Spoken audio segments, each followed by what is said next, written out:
Trader, Tesla. This is a breakout on a 30-minute, right up to the highs. Now, let's take a look at the options. I can tell you one thing about it.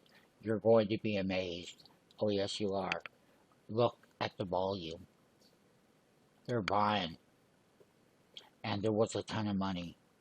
If you would have bought today the $210 call, it went straight up to 12. Right there. Printing right now, 1090.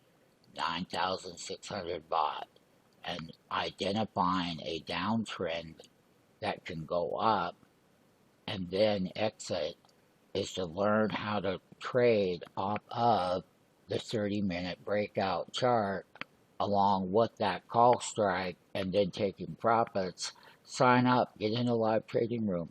Don't hesitate, don't wait. It's at your fingertips right here, right now.